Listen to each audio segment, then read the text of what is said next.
What's good with YouTube? You already know. Big Flocka with the convict's perspective, and I'm smashing, dashing, sliding on through with a little bit of energy.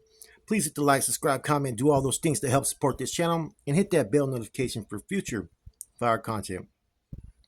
Right here, man, you're gonna have a story, man, of some tragedy that a young female out there in the hood, out there in the streets, man, experienced some death in the last year, and how hard it is, man, growing up out there in the streets, being from the hood. Sometimes this stuff is generational.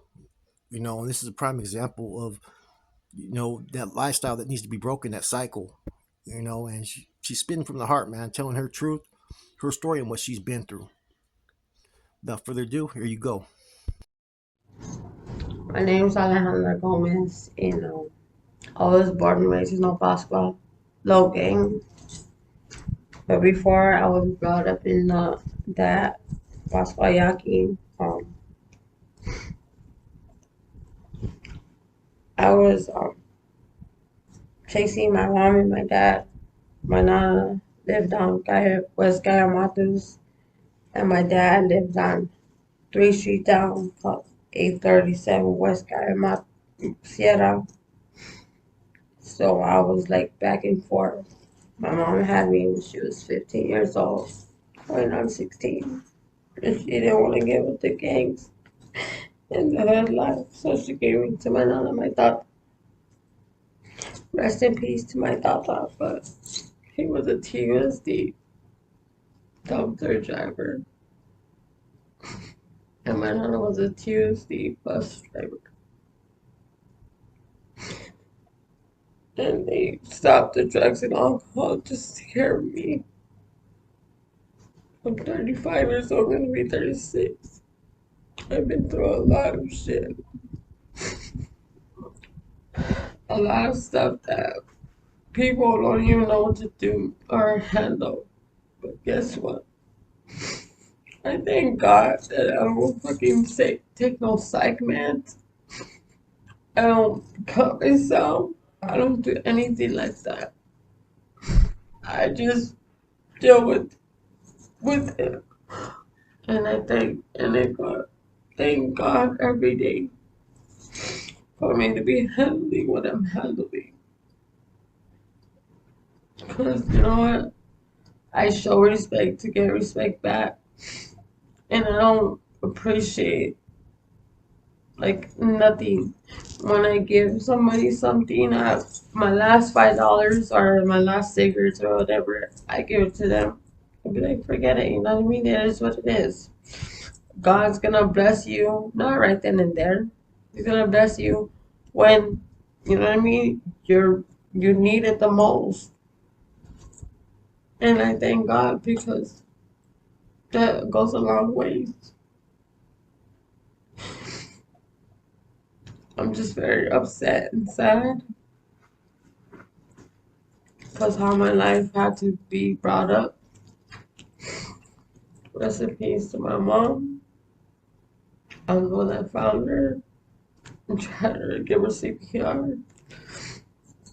It's not the only time that somebody died in front of me. My cousin Smokey, right on New Year's. I was fighting with my ex-boyfriend. He went across the street. I sat outside because I was crying.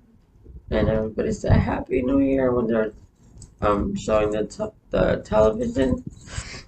Back in the day with the ball. Sorry about that.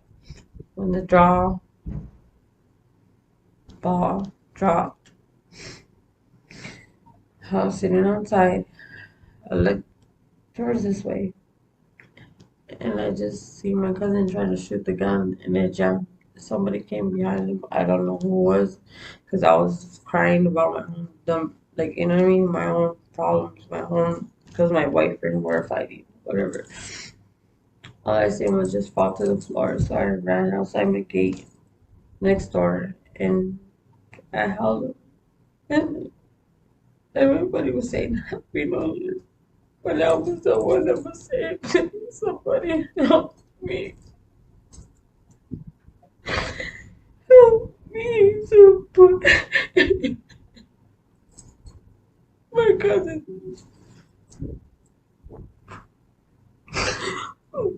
Please, just fucking brain.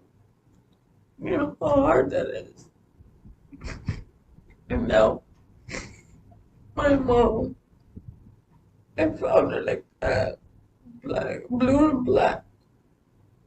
CPR. Flacco was there.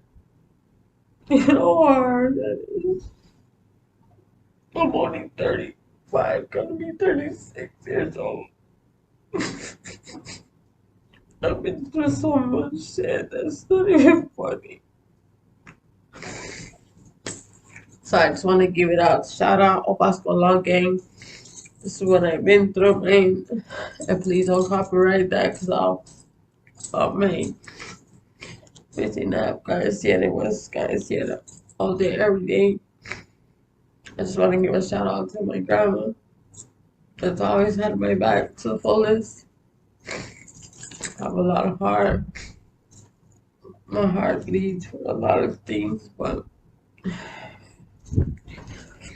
this is what I gotta tell you. Don't let it get to your head, okay? Don't let it get to your mental. Just breathe in and breathe out and let God take control of it. Believe in God and He'll take you. He'll lift you and guide you in the right path. Because without Jesus Christ, we would be lost, right? So without that, my name is Alex from All Bosco Log Gang. And Lord bless my soul and I give you my soul.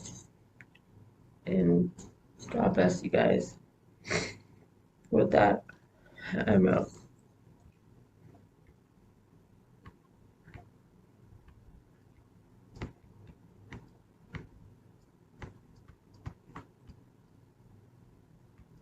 See, stories like this, man, are so common, man, in areas, man. San Jose, LA, Phoenix, Tucson, New Mexico, Texas. It's the West Coast, especially within Raza and some of the natives, right? Yaquis are pretty much, they're from Mexico. A lot of them speak Spanish, and a lot of them run Chicano when they go to the joint. They're affected with that culture, though, the gang element. And it's generational, like I said. The hood that she's from, Mopasco, right? It's probably one of the oldest hoods in, the Tucson area. There's another one called Barrio Hollywood that's pretty old as well. But it's a trip because it's an area that's like the res within the city. There's Old Pascua and then there's the official New Pascua, which is the reservation. A lot of their families are from different areas from time to time. It's a trip because they funk with each other, you know. And like I said, her story is one that it's sad to hear, to see, but it's one that's not I'm not unfamiliar with. It's one I hear all the time. It's one I used to see all the time on the streets. Homegirls having kids at a young age, going to prison, their mom being drug addicts, their grandma trying to do the best that they can, to break that cycle. But the kids continue the generational thing, man. A lot of times we're born into this. Not all of us, but some of us are. Because it's not getting better in our communities. And see, it's a proven fact when you have two active parents that are in a child's life, that are there, not just part time there, it's going to be more beneficial for them, right? As opposed to them not being there, of course.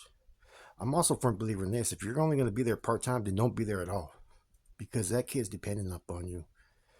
And men, we need to do better in our relationships with our women. We need to treat them and put them on a pedestal where they deserve. But women, they have to live up to the standards that are expected as well.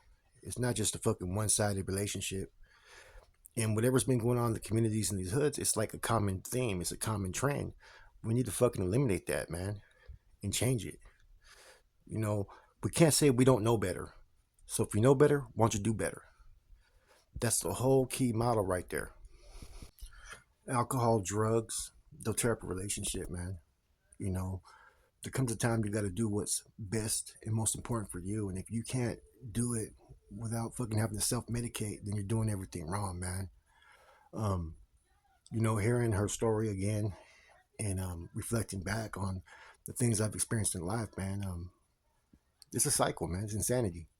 We're repeating the same cycle of events over and over again. When are we going to bring that change that everybody talks about? If you can survive in the hood in your 30s and 40s, then you could do anything out there in this fucking world. I'm a firm believer in that, man. Because the shit that goes down, man, if you really out there in the streets, right? Really out there with them functions, right? Then you know what I'm talking about. It ain't no fucking easy picking. And if we want better for our communities, man, then we got to be better as well. We can't just be fucking hypocrites and talk a good one and then do the total opposite, man, which a lot of us are guilty of, man. Let's just keep it 100. Let's keep it real. Anyways, um, yeah, this was, you know, um, very heartwarming to hear, man, that, someone that still has those type of emotions and feelings because a lot of times people get to a point in life where they shut down all their emotions. Nothing can affect them. The fact that you can still hold emotions, that's a human trait. That's an important quality, man, to live the rest of your life as a human being, basically, man. Because otherwise, you become a sociopath, and I think it's really hard to become a sociopath based upon your environment. I'm not no medical or mental or psychologist or nothing like that, but I've seen people shut down just based upon their environments, PTSD, and tragedy, man. And the fact that she was willing to come on and voice things that she experienced in life, man, I commend her for her strength on that, man. Some people may say, look, man, she's been through some hard times. She's probably fucking has a bunch of kids. She's probably on drugs. People stereotype all the time. At the end of the day, that's someone's mother. That's someone's daughter. That's someone's sister. You know, we all deserve a chance to redeem ourselves in life. And sometimes we are affected by our fucking environments, people, places, and things. But it's up to us to want to change that and create a new story and an end chapter that's something different than what we fucking have come to get used to out there in the streets, man. With that said, it's your boy Flacco. I'm gone.